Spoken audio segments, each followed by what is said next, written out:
So, or supposed to.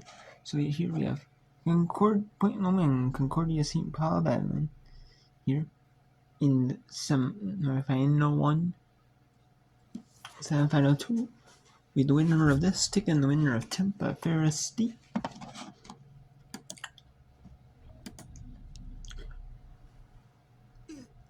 We will end here.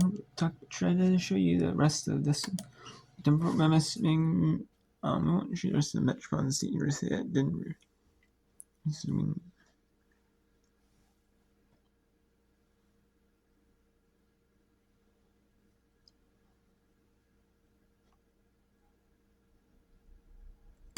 Can't find the floor. Well, and some of that is just because the rotors have been out of system so much that Block knows that that ball is going to the left pin and Getterman. Tanner doing a great job from the service line for Wingate. Overpass to Vavau. Free ball from MSU Denver. Hoffman dumped in by Van Heist, who continues to get offensive for Wingate. Van Heist has really worked on that center down, moving that around with her left hand, a different zone from the court. This is a 6-0 run for Wingate. This is a match. We just keep our going back and forth. We've seen runs throughout the entire match on both sides. This is just the setter getting offensive. You have great peripheral vision as a setter, and she sees the giant donut in the floor on the opposing side of the net, so opportune time to go to the setter job. MSU Denver down to 188 with their hitting percentage. And a large reason why is 5 attack errors right now in set 3. High number early on in this third set. Really putting the pressure on from the service line, getting those runners out of system, and it's leading to a lot of offensive attack errors. Wingate coming off their second straight regional title, their third in the last 4 years, their 8th overall in program history. All of those Southeast region titles have come since 2010 for this program out of Wingate, North Carolina. Warren Tekevec took over a couple of years ago for Shelton Collier, who was the head coach for 21 years at Wingate. Warren was an assistant for him after 30 years as the head coach. Tekevec talked about that there's just high standards at Wingate, and so practices are really tough every day. They're player-led. Sometimes they'll redo drills. The players will at their own choosing. They don't think they're being good enough. A big part of their current run, this 4-year run, has been that senior class. Emily Johnson, Maddie Hoffman, the libero, Gabby City, the right side attacker. That group has been really, really good. And Sydney Moreland's a redshirt junior who's been with the program for 4 years now. That's an ace for Dillon. Emerson Dillon collecting the ace for MSU Denver. Her second here today.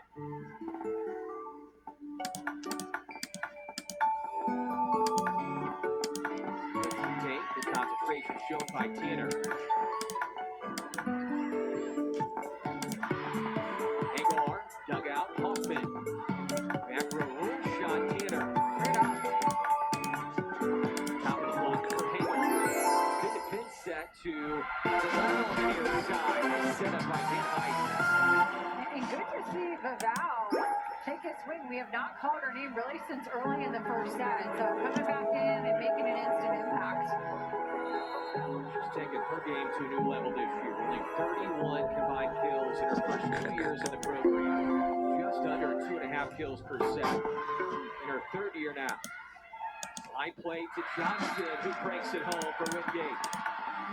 Johnson, great court vision. She sees the block, so also sees where the open floor is in the back row defense, and she's got tremendous range. So she can spray the slide all over the court. It's for a high percentage, 386 this year for Emily Johnson. Corbin rejected out of the middle. Worley front set on the outside to Hagar. Kept up by Wingate. Vavau will tip it, and it's out of bounds by left. liked what Pavel was trying to do there, just couldn't quite find the range. This is where the Wingate's really got to stay locked in, rely on their experience in these situations of being in the championship 2 times before. Camacho with the serve for the Roadrunners. Sends it deep, and Haley Green does what you're supposed to do. Straddles that line to make sure it doesn't stay in, and if it does stay in, she's going to make a play on it. Read by Green, and now service line. Van Heist. Boyd able to sneak it through the middle. Boyd known more as a blocking middle, but doing a nice job of just splitting the 2 blockers from that middle spot. Kind of hung in the air, made the mid-air adjustment.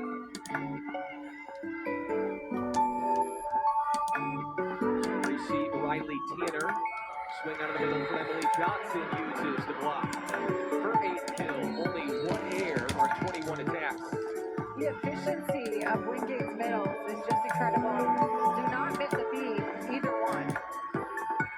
8 kills, 1 air for Johnson. 8 kills, no airs for Moreland. Those 2 middles really doing their job again here today for Wingate. Sliding grab by Hoffman. Right back to the middle. Under the view. It's Johnson again. Wingate's just taking advantage. We've seen a lot more offense.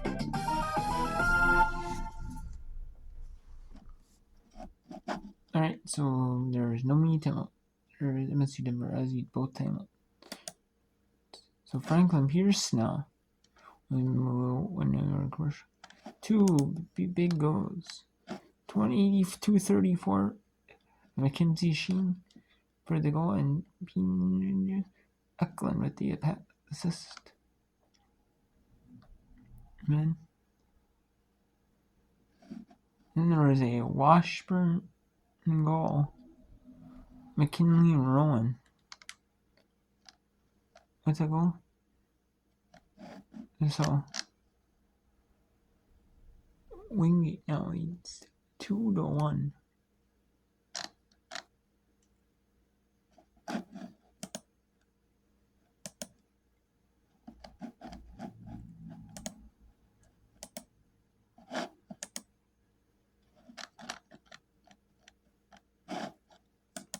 At the moment, the go-ahead strike for the Ravens. Inside 5 minutes to go. I don't know, it could be Franklin Pierce, but it says in the bottom.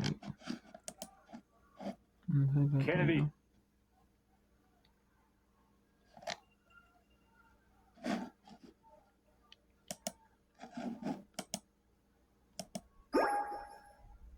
Washburn had only given up 10 second-half goals all year. Maul back in, was not on the field for that equalizer. Well, trying to thread the needle, almost did. FPU defending like their life depends on it. Washburn did a great job just getting players high up in the corner. Aubrey Tankscliffe sitting there waiting for it. I think maybe he had the switch come a little bit faster for Washburn. They might have been able to get in behind that back line, but again, FPU is just not making this easy. And the whistle blows. It will be Ichabod with a chance here. 10 yards into the attacking half. With 4 minutes to go.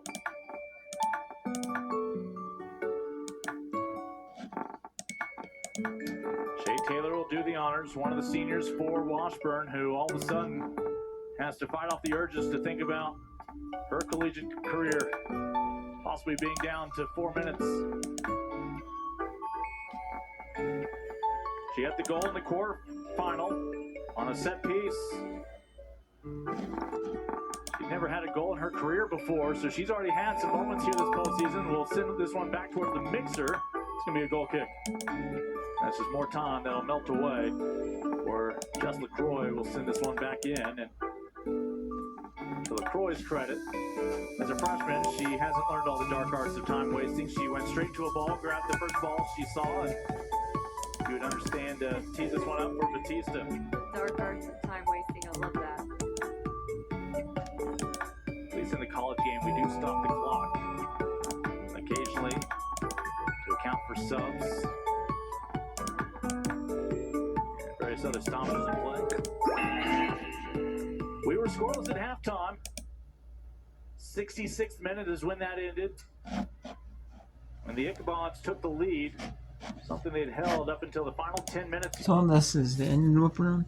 I'm gonna watch the Minnesota Gophers versus Pittsburgh Panthers women's volleyball regional semi-final match.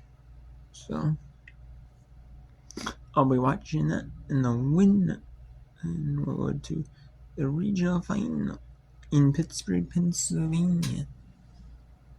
And this is 2.5 minutes ago. So Franklin Pierce up 2-1 on Washburn here.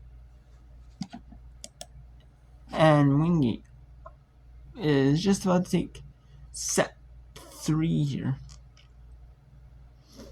They have 10 set points. There's no way they don't take the set. NJT up 32-29 Dartmouth with 6:40 to go. And Marshall and Dave is hosting non-division Davis and Elkins. It's a money game for Davis and Elkins. All these Division 2, Division 3 NAIA schools, they treat it as an exhibition game. Because they're allowed like so many games against like higher division teams. You know, as exhibition games, or they're allowed so many games they can play. These teams they treat as like one extra game for the players, and like it's a money game for the pro. It might still count as their thing, as maybe they're allowed a lot of games. Maybe it does. I'm not for sure, but either way, they do treat it as an exhibition game. In the Division 1s, you treat it as a regular season game, because the Division 1s usually win these games. But not always, sometimes very rarely do. Division 2s, Division 3s. NAIA schools stun Division 1.